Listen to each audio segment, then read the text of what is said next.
It's the Happy Families Podcast. It's the podcast for the time-poor parent who just wants answers now. Okay, today a very serious day on that. Well, serious is the wrong word.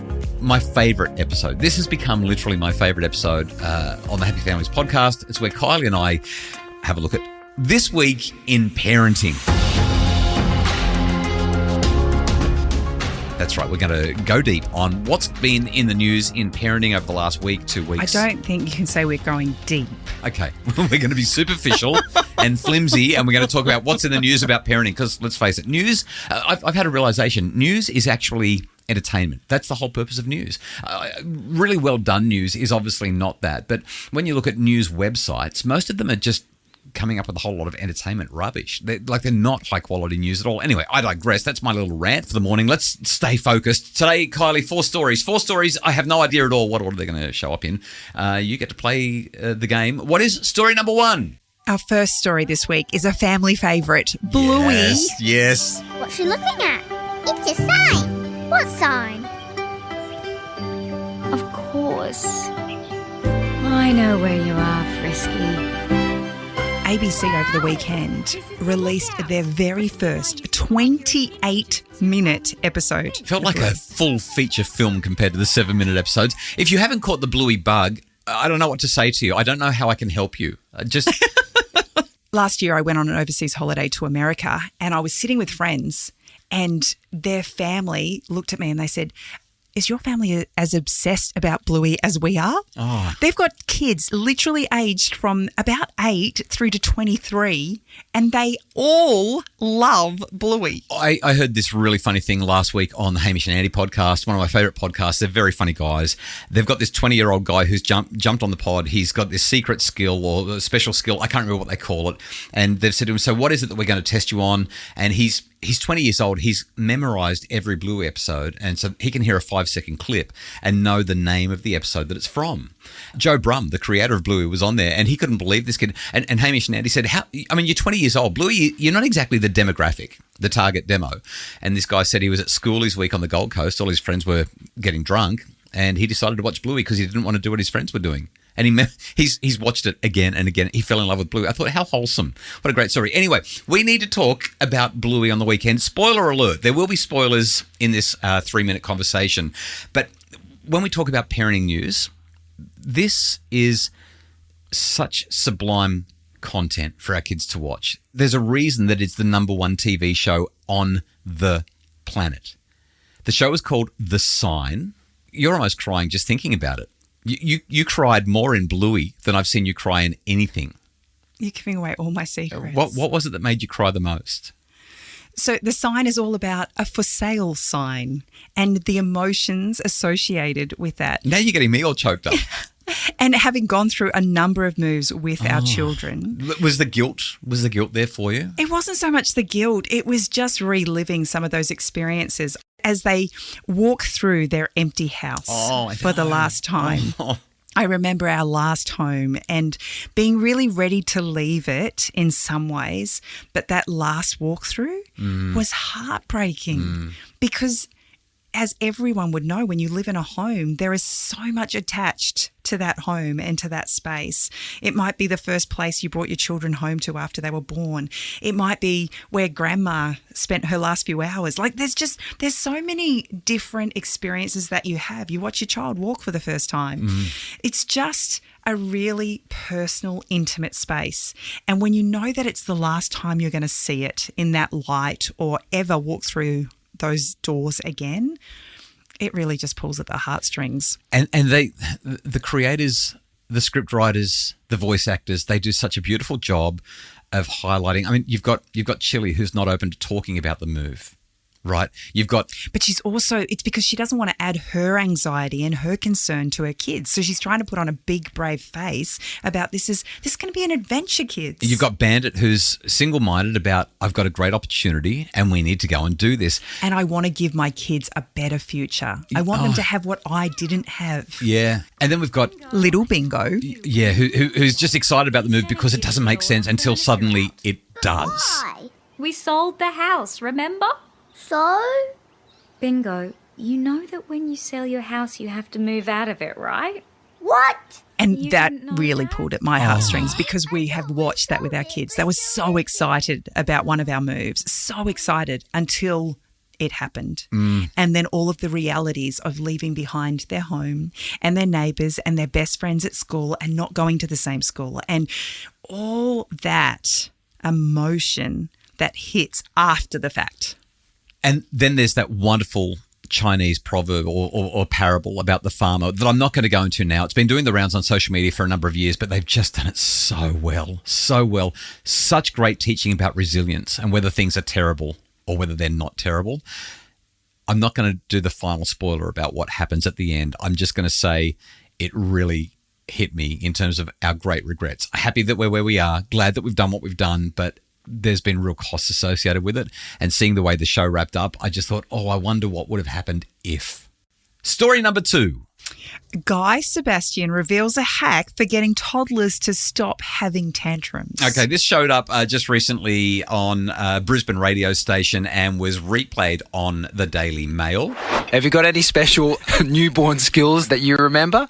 It was more centered around like weird little hums or noises. That my contribution during that time was like I felt like I had this real knack to make them peaceful, like this real knack to get them into a calm space when they'd be blowing up. Like when they blow up, I would mimic them.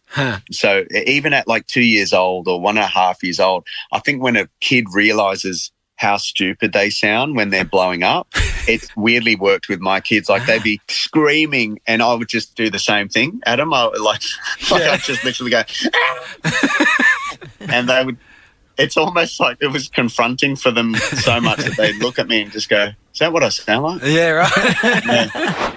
Reactions from, I think it was 97.3 in Brisbane, and Guy Sebastian sharing his parenting hacks. I may have done that once or twice. Really? In our house. So you haven't read my books either. I have a Guy Sebastian story for you. I bumped into Guy Sebastian in Melbourne Airport in the Virgin Lounge one day as I was flying home from speaking about parenting. Got a photo, said it was for the kids, but really it was just for me. He recognised you.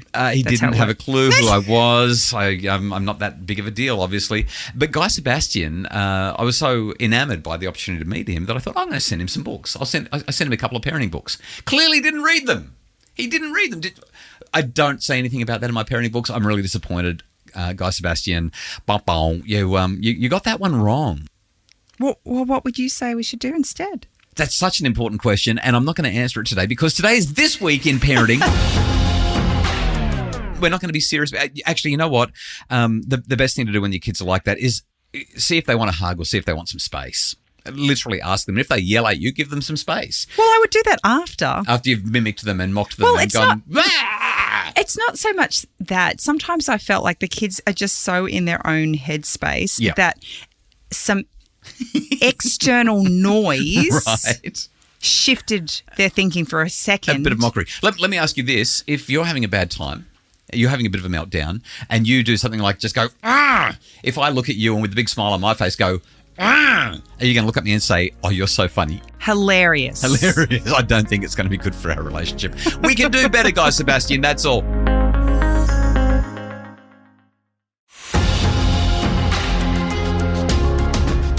This Week in Parenting, story number 3. Just a quick content warning on this one. This is actually quite heavy. If you've got small children, you might just want to pause for a minute.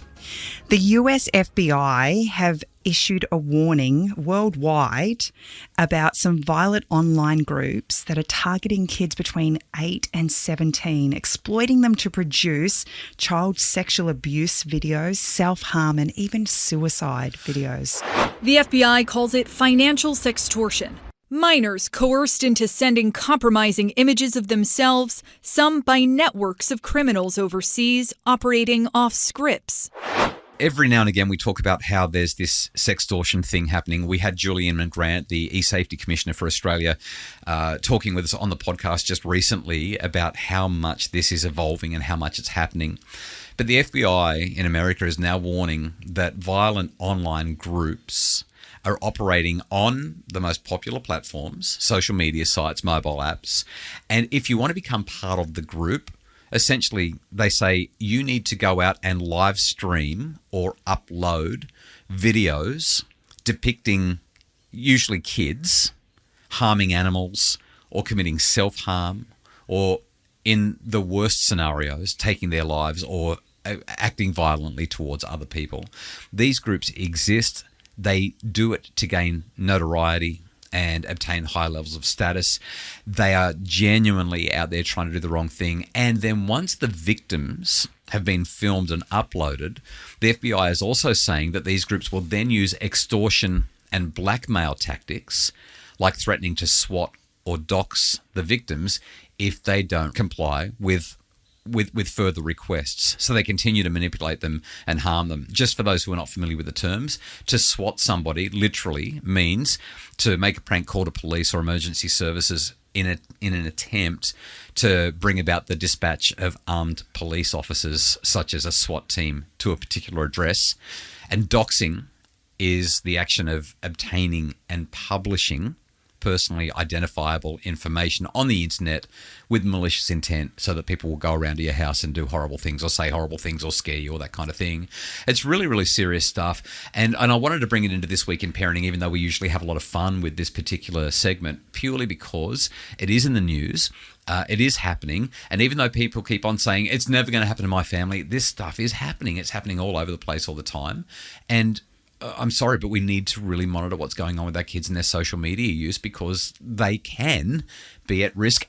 Further to that, we need to monitor who they're spending time with, because maybe they're spending time with somebody who's trying to get into one of these groups, and how devastating would that be? So that's our heavy news story for This Week in Parenting. Let's do our final one, number 4. A nice light BuzzFeed. I'm glad we're going light after where we've just been. But BuzzFeed did a search recently and found 21 celebrity rules that might make no sense at all or might make some sense. Yeah, so in the parenting context, let me run these ones by you. Some of these rules are fantastic, and some of them make celebrities look even more out of touch than they already seemed to be. I'm going to start with one of my absolute favourites. I'm just going to zoom to the bottom of this 21 parenting sort of idea list. This one comes from the one and only Gwyneth Paltrow. Gwyneth Paltrow's kids were not allowed to watch TV in English. In 2012, the actor told InStyle that she only let her children watch TV if the shows were in Spanish or French. When I'm in France, I go to Boulevard Bon Marché and buy all their cartoons, she said. What do you think? Good one? Do you like that? Do you think that if the kid's going to watch TV, we should make sure that they're watching it in Spanish? El gringo pussycat probablemente. Probablemente grosso. Oh, that's one way of doing language lessons by immersion. 3 words, out of touch. Here's another one. Kristen Bell. It says Kristen Bell. I always thought it was Kirsten Bell. That's how into celebrities I am. Kristen Bell and her husband Dax Shepard, with one of the most popular podcasts on the planet, and of course Kristen Bell from The Good Place, in a 2020 interview with Self, Kristen said it's very important that her daughters share a bedroom. She says, I think their lives will be easier than most other people's on the planet and develop a good character. It's important to always be going through something. I like the fact that they'll have to figure out how to share a bedroom, figure out how to share a closet, figure out how to share their space. If that's the worst thing about your life, that you have to share a bedroom with your sister, you're going to be okay. I'm hearing that, Kylie, and I'm thinking, now that our third daughter has moved out and we've got 3 kids at home, they've each got their own bedroom, have we done the wrong thing? Kristen Bell's making me feel insecure about our parenting choices. Having gone through the process a number of times, we've shared rooms, we've had separate rooms, we've shared rooms, and we've gone back and forth. There is something profound that takes place when our children have to learn how to navigate sharing their personal space. You haven't answered my question, though. Should we stick them back into a room and have them share? No, I'm fine for them to have a little So time. am I. I'm really enjoying the fact that there's no more fights.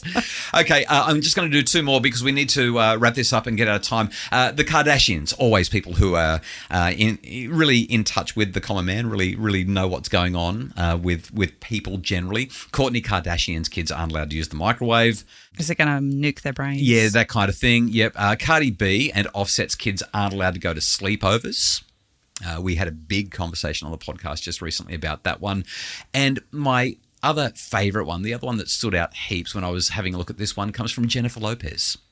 J-Lo's kids are only allowed to use electronics on Sundays. What do you mean by electronics? You mean computer screens? Or are you talking about hairdryers and Oh, no. straighteners? They're allowed to use electricity. We're talking about electronics. So screens, basically. Here's what she said. In 2015, J-Lo told E! News about Sunday Fun Day in her house. It starts with a late breakfast. We sleep in, she said. Even the kids sleep in. I mean, J-Lo sounds like she's a party animal, doesn't she? And Sunday Fun Day, they work towards that because they don't get to use their iPads during the week or play video games or anything because it's school time and they have to be good in school, and then they get Sunday Fun Day. It's something I made up so they could work towards it and behave. I'm thinking exactly the opposite. Sunday Fun Day, like let's get out and do something, not Sunday Fun Day. Oh, cool, let's sit in the living room and stare at our iPads. Anyway, that's J-Lo's parenting. I wonder if she actually does that. I wonder how well she's kept to it, or if she did it one week and went, yeah, that worked really well, and I'm going to tell the whole world about it. Just thought that was fascinating. A couple of other ones that showed up that I really loved. Matthew McConaughey and Camila Alves' kids have to speak Portuguese. Drew Barrymore's kids aren't allowed to act. And last but not least, Chrissy Teigen and John Legend don't post things on social media that their kids will find embarrassing when they grow up. I presume they're talking about the kids because I've seen what Chrissy Teigen posts on her Instagram, and I think her kids would find it embarrassing when they grow up. I'm just putting it out there. Kylie, thank you so much for joining me for This Week in Parenting. The Happy Families podcast is produced so wonderfully, so brilliantly, so profoundly well by Justin Ruart from Bridge Media. Craig Bruce is our executive producer. And if you'd like more information about making your family happier, don't go to BuzzFeed and follow the celebrities. Instead, keep on listening to the Happy Families podcast.